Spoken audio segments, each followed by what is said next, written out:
Hello dear students, welcome back. माझे नाव आहे विद्या जोशी. आज आपण क्लास 10 जिओमेट्रीच्या पहिला चॅप्टर सिमिलॅरिटी मधील प्रॅक्टिस सेट नंबर 1.2 घेणार आहोत. हा प्रॅक्टिस सेट पूर्ण डिपेंड आहे आपल्या 5 थेरमवर. कोणकोणते थेरम? एक आहे बीपीडी, बेसिक प्रोपोर्शनॅलिटी थेरम. दुसरा converse of BPD. Third angle bisector theorem. Fourth converse of angle bisector theorem. आणि फिफ्थ आहे थ्री पॅरलाइज अँड देअर ट्रान्सव्हर्सल्स. या 5 थेरमवर हा पूर्ण प्रॅक्टिस सेट डिपेंड आहे. आणि अजूनही तुम्ही जर ते थेरम केले नसाल तर त्याचे व्हिडिओ मी ऑलरेडी अपलोड केले आहे. त्याची लिंक मी डिस्क्रिप्शन बॉक्स मध्ये देते, तिथून तुम्ही बघू शकता. आता बघा क्वेश्चन नंबर 9 काय दिलेला आहे. क्वेश्चन नंबर 9 दिलेला आहे आपल्याला, in triangle ABC BD bisect angle B आणि AB is equal to x, AD is equal to x minus 2, BC is equal to x plus 2 and BC is equal to x plus 5, then find the value of x. इथे बघा clear cut आपल्याला कळतं, एक triangle आहे त्याच्यामध्ये एक angle bisect झालेला आहे. बीडीने त्या अँगलला बायसेक्ट केलेला आहे. अँगल बायसेक्ट झाला म्हणजेच आपल्याला ते अँगल बायसेक्टर थेरम वापरावा लागणार आहे. बरोबर. आता अँगल बायसेक्टर थेरम म्हणजे काय बघा, the bisector of an angle. आता हा बीडी कोण आहे? बायसेक्टर आहे. कोणत्या अँगलला बायसेक्ट केले त्याने? अँगल बी ला बायसेक्ट केले. म्हणजे बायसेक्टर ऑफ एन अँगल. आता ह्याने काय केलं? Divides the side. आता ह्या बायसेक्टरने काय केल्या? साइडला डिवाइड केलं. कोणत्या साइड डिवाइड केल्या? Opposite to the angle. म्हणजे कोणता अँगल? जो बायसेक्ट झालेला आहे त्या अँगलची अपोजिट साइड. म्हणजे इथे बी ची अपोजिट साइड कोणती झाली? एसी झाली. त्याला असं डिवाइड केलेलं आहे in the ratio of remaining to side. In the ratio of remaining to side. ठीक आहे. मग आता बघा सोल्युशन मध्ये आपण काय लिहिणार? इन ट्रायंगल एबीसी काय आहे? BD, segment BD bisect angle B, angle B. Okay. आता बाकीची व्हॅल्यू दिलेली आहे बाय अँगल बायसेक्टर थेरम.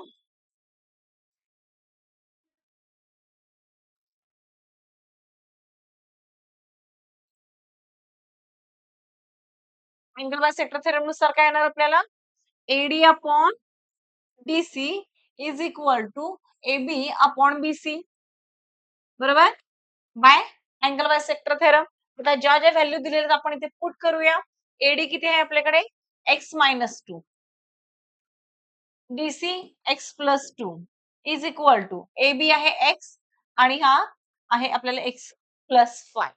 आता क्रॉस मल्टिप्लिकेशन करूया. हा जो बेस आहे डिनॉमिनेटरचा अपोजिट साइडला गेला तो मल्टिप्लाय करेल. बरोबर. म्हणजे x minus 2 into x plus 5 is equal to x into हा इथला डिनॉमिनेटर अपोजिट साइडला गेला तर न्यूमिरेटरला जाईल, मल्टिप्लाय करेल म्हणजे एक्स प्लस 2. आता काय करता? ब्रॅकेट सॉल्व्ह करा. एक्स ने सगळीकडे मल्टिप्लाय करा. X into x, x square. X into 5, 5x. Similarly, 2 into x, minus 2x, minus 2 plus 5, minus 10. Minus 10 is equal to इथे सेम x ने आत मल्टिप्लाय करा. x into x square plus 2x. आता इकडे बघा दोन्हीकडचे x square get cancel.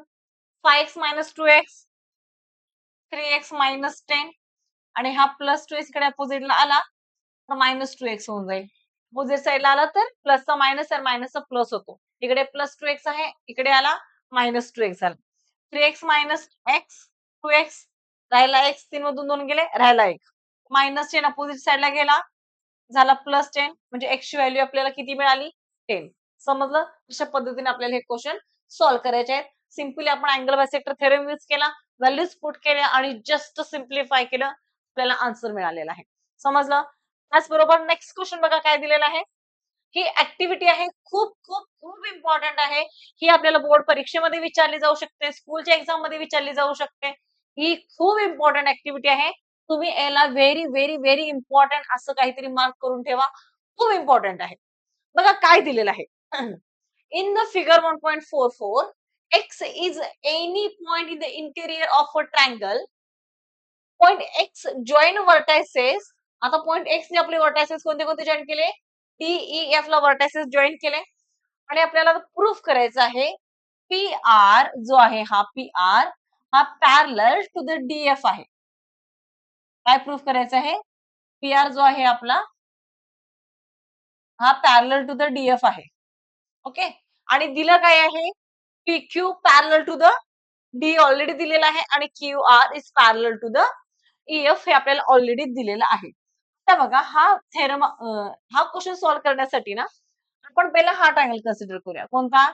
Triangle DXP. कोणता triangle consider करायचा? Triangle DXP. आता ह्या DXP मध्ये ऑलरेडी आपल्याला सांगितलेलं आहे PQ parallel to the DU DE हे ऑलरेडी गिवन आहे. PQ पॅरलल कोणाला आहे? DE ला आहे हे आपल्याला गिवन ऑलरेडी दिलेलं आहे. मग एका ट्रायंगल मध्ये जर एक लाईन एका ट्रायंगलच्या साइडला पॅरलल असेल आणि रिमेनिंग 2 पॉइंटला डिस्टिंक्ट पॉइंट मध्ये डिवाइड करत असेल तर कोणता थेरम आपण यूज करतो? बीपीटी थेरम यूज करतो. म्हणजे बघा इन ट्रायंगल DXE यामध्ये D PQ is parallel to the DE हे आपल्याला दिलेलं आहे. मग काय येणार इथे? बाय युजिंग बीपीटी आपल्याला काय सांगणार? XP upon PD. XP upon PD is equal to काय येईल? XQ upon QE. XQ upon QE. Reason लिहिला आपण बेसिक प्रोपोर्शनॅलिटी थेरम. आता PE पॅरलल DE इथे तुम्ही लिहिणार गिवन. ओके, हे आहे आपलं गिवन. त्यानंतर सिमिलरली आपण दुसरा ट्रायंगल कन्सिडर करूया. आता ह्या ट्रायंगल मध्ये बघा मी कोणता ट्रायंगल कन्सिडर करते आता? In triangle XEF. In triangle कोणता? XEF मध्ये बघा हा वाला ट्रायंगल कन्सिडर केले. ह्यामध्ये आपल्याला दिलेला आहे QR is parallel to EF. कोणता ट्रायंगल कन्सिडर केला मी? हा XEF. आता ह्याच्यामध्ये QR जो आहे हा पॅरलल टू द EF आहे. म्हणजे इथे सुद्धा आपण कोणता थेरम यूज करणार? बेसिक प्रोपोर्शनॅलिटी थेरम यूज करणार. म्हणजेच बाय बेसिक प्रोपोर्शनॅलिटी थेरम नुसार आपल्याला काय मिळेल? XQ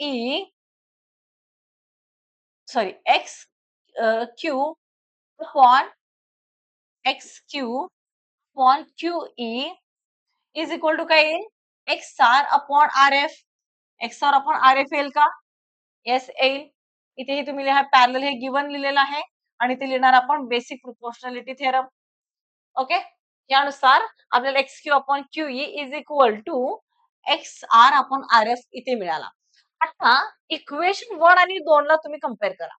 इक्वेशन 1 आणि 2 मध्ये बघा मला XQ upon QE is equal to XP upon ED आहे. PD आणि इक्वेशन 2 मध्ये सुद्धा बघा XQ upon QE is equal to XR upon RF आहे. म्हणजे फ्रॉम इक्वेशन 1 अँड 2 नुसार आता समजा हा ह्याला इक्वल आहे. A B ला इक्वल आहे, B C ला इक्वल असतो तर आपल्याला A is equal to C असं आपण सांगतो. हो की नाही? त्याच पद्धतीने इथे सांगायचं A B ला इक्वल आहे, B C ला इक्वल आहे तर हे दोघंही सेम आले. फ्रॉम 1 अँड 2 आपण इथे काय लिहिणार? XP upon PD is equal to XQ upon QE. बरोबर? हे झालं फ्रॉम 1 अँड 2. आता जर हा रेशो सेम असेल, आता बघा हा पूर्ण आता तुम्ही ट्रायंगल कोणता कन्सिडर करणार? ट्रायंगल आपण ट्रायंगल कन्सिडर करूया DEF सॉरी DXF. या DEX मध्ये जर ह्या लाईनने बनवलेले लाईनला डिस्टिंक्ट टू साइडला डिस्टिंक्ट पॉइंट मध्ये डिवाइड केलेला आहे आणि त्यांचा जर रेशो सेम असेल तर बाय कॉन्व्हर्स बीपीटी आपण काय सांगतो? ही जी लाईन आहे PR ही दुसरी कोणती वेगळी नसून ती parallel to the side third साइडला काय आहे? पॅरलल आहे. Parallel to the third side आहे. हे आपण ऑलरेडी प्रूफ केलेलं आहे. मग इथे पण आपण बाय कॉन्व्हर्स ऑफ बीपीटी करून आपण काय प्रूफ करू शकतो? This segment PR is parallel to the segment DF. समजलं? खूप इम्पॉर्टंट आहे ही थेरम सॉरी ही ऍक्टिव्हिटी. हा आपल्याला ऍज अ क्वेश्चन म्हणून सुद्धा विचारला जाऊ शकतो किंवा ऍक्टिव्हिटी कम्प्लीट करायला सुद्धा ही विचारली जाऊ शकते. समजलं? अशा पद्धतीने ह्याला आपल्याला सॉल्व्ह करायचं आहे. आपण काय केले? दोन वेगवेगळे ट्रायंगल कन्सिडर केले. तिथे पहिला बीपीटी यूज केला. त्यानंतर आपण बाय इक्वेशन 1 फ्रॉम 1 अँड 2 करून कॉन्व्हर्स ऑफ आपण बीपीटी अप्लाय केली आणि त्यानुसार आपण सांगितलं की लाईन PQ PR जी आहे ती तुमची पॅरलल टू द DF आहे. समजलं? अशा पद्धतीने आपल्याला हे सॉल्व्ह करायचे आहेत. ओके. इथपर्यंत जर तुम्ही आला असाल तर नक्कीच तुम्हाला व्हिडिओ आवडला असेल तर व्हिडिओला लाईक करायला विसरू नका आणि आपल्या फ्रेंड सोबत शेअर करायला विसरू नका. अजूनही तुम्ही जर चॅनलला सबस्क्राईब नसेल केलं तर सबस्क्राईब करून घ्या. तर चला बघा क्वेश्चन नंबर 11 काय आहे? आता क्वेश्चन 11 मध्ये दिलेला आहे आपल्याला इन ट्रायंगल एबीसी. एक ट्रायंगल दिलेला आहे. तर आपल्याला सांगितल्याप्रमाणे मी काय करते, एक ट्रायंगल आधी ड्रॉ करून घेते. एक ट्रायंगल मी ड्रॉ करून घेतलंय. हं. आता ह्या ट्रायंगल मध्ये आपल्याला सांगितलेलं आहे, की रे आहे बीडी. रे बीडी काय आहे? आता पहिला आपण नाव लिहून घेऊ इथे. एबीसी. रे बीडी आपल्याला सांगितले, की त्यानं काय केलेलं आहे, अँगल एबीसी ला बायसेक्ट केलेला आहे. म्हणजे अँगल बी ला बायसेक्ट कोण केलेला आहे? रे बीडीने. चला आपण एक रे बीडी आधी ड्रॉ करून घेऊ. एक रे बीडी मी असा ड्रॉ केलाय. जो काय केलेला आहे? बायसेक्ट केलेला आहे अँगल बी ला. अजून काय सांगितलेलं आहे बघा? रे सी बायसेक्ट अँगल एसीबी. म्हणजे अँगल सी ला बायसेक्ट करणार कोणता रे आहे? रे सीई आहे. ठीक आहे? मग आता रे सी एक मी ड्रॉ करून घेते.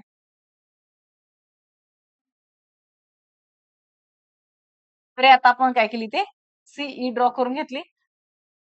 रे CE bisect the angle C दिलेला आहे. आता त्यानुसार आपल्याला काय सांगितलेलं आहे बघा. If segment AB congruent AC, then prove that ED is parallel to the ED parallel to BC. मग आता ED आपण पहिला जॉईन करून घेऊ.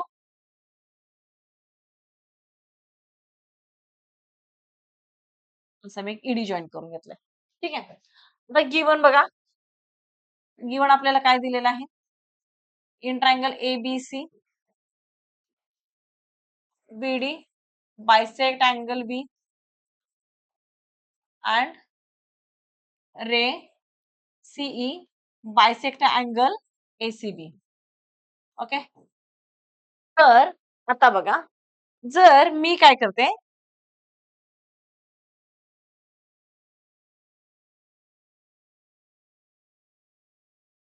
एक ट्रायंगल ड्रॉ करून घेतलाय. आता ह्यामध्ये समजा मी काय केले ए बी सी हा ट्रायंगल ड्रॉ केला. आता ह्याच्यामध्ये आपण काय सांगितले बीडी काय आहे बायसेक्ट ऑफ अँगल बी आहे. मग ह्या ट्रायंगल मध्ये जर मी बायसेक्ट थेरम वापरला म्हणजे अँगल बायसेक्टरचा थेरम वापरला तर मला काय मिळेल सांगा? एडी अपॉन डीसी मिळेल का? म्हणजे तिथे मी लिहू का? In triangle A C B A B C in tri अरे in triangle A B C जर काय येणार आहे तुम्हाला by the angle bisector theorem AD upon DC is equal to AB upon BC येईल का बघा. इथे तुम्ही रिझन मध्ये काय टाकणार angle bisector theorem by using angle bisector theorem आपल्याला हे मिळालं बरोबर. ओके. सिमिलरली आता आपण काय करूया दुसरा थेरम घेऊया. दुसरा ट्रायंगल कन्सिडर करू. म्हणजे इन ट्रायंगल एबीसी मध्ये सी ला आपण काय करूया बायसेक्टर करूया. ओके. आता इन ट्रायंगल एबीडी झाला काय ते एबीसी जर बीडी जर बायसेक्टर असेल तर आपल्याला असं मिळेल. आणि जर इन ट्रायंगल एबीसी मध्ये रे सी बायसेक्टर असेल तर बायसेक्टर ऑफ अँगल सी असेल तर आपल्याला काय मिळेल? इथे आपण जर कोणता थेरम वापरूया इथे अँगल बायसेक्टरचा जर थेरम वापरला तर अपोजिट साइड ऑफ बायसेक्टेड अँगल. आता ह्या अँगलचे अपोजिट साइड कोणती आहे? AB आहे. तर त्याचा रेशो आपल्याला काय येईल? डिव्हाइड्स द रे म्हणजे AE upon EB is equal to आपल्याला काय मिळणार आहे? AC अपॉन BC मिळाला. बरोबर? आता इथे पण सेम लिहा. याला इक्वेशन नंबर वाटलं तर 1 आणि इकडे इथे 1 इथे 2 करा. ह्यालाही रिझन लिहा. Angle bisector theorem. खूप इम्पॉर्टंट आहे हा क्वेश्चन. अँगल बायसेक्टर थेरम इथे मी रिझन लिहिले. आता फॉर्म 1 अँड 2 त्याला गिव्हन दिलेलं आहे बघा, हिंट दिली आहे. काय सांगितलेलं आहे? Segment AB is congruent segment AC आपल्याला दिलंय का बघा. सेगमेंट AB कॉन्ग्रुएंट कोणासोबत आहे? सेगमेंट AC सोबत कॉन्ग्रुएंट आहे. म्हणजेच आपण इथं असं करूया का? Segment A B congruent, segment A C झाला, बरोबर. म्हणजे आपण याला असं लिहून बघूया का, A upon E B is equal to A B upon B C करता येईल, करता येईल. ह्याला आपण करा इक्वेशन नंबर 3. मग आता फ्रॉम फ्रॉम 1 and 3 जर A B upon B C is equal to AD upon D C आहे, इथे A B upon B C is equal to A upon E B आहे, तर फ्रॉम 1 and 3 आपल्याला AD upon D C is equal to A upon E B मिळेल का रे? इथे तुम्ही रिझन मध्ये लिहिणार from 1 and 3. Okay, from 1 and 3 आपल्याला मिळाला. मग AD upon D C is equal to A upon E B असेल तर बाय कॉन्व्हर्स ऑफ कोणता थेरम येणार इथे? Basic proportionality theorem. Converse of basic proportionality theorem काय सांगतो? If a line divide any two side of a triangle in the same ratio. If a line, आता ही जी लाईन आहे, ही line divide a any two side of a triangle in the same ratio. म्हणजे बघा, triangle A B C च्या दोन side कोणत्या आहेत? ए बी आणि बी सी ला. जर ह्या दोन साइडला ही जर line in the same ratio मध्ये जर डिवाइड करत असेल तर ही जी लाईन आहे ED is parallel to the remaining side असते, थर्ड साइड असते. हा आपला कोणता थेरम आहे? कॉन्व्हर्स ऑफ बीपीटी आहे. मग इथे आपल्याला झाले का बघा, AD upon D C is equal to A upon B C आहे. म्हणजेच ह्या लाईन ईडी ने ह्या दोन साइडला इक्वल प्रोपोर्शन मध्ये डिवाइड केलेला आहे का? येस केलेला आहे. म्हणजेच ही लाईन कोणती वेगळी नसून ती पॅरलल टू द बीसी आहे. कोणती लाईन आहे? लाईन तुमची ईडी जी आहे ती पॅरलल टू द बीसी आहे. म्हणजे इथं तुम्ही लिहिणार therefore segment ED is parallel to the segment कोणता असणार आहे इथे? बीसी आहे, बरोबर.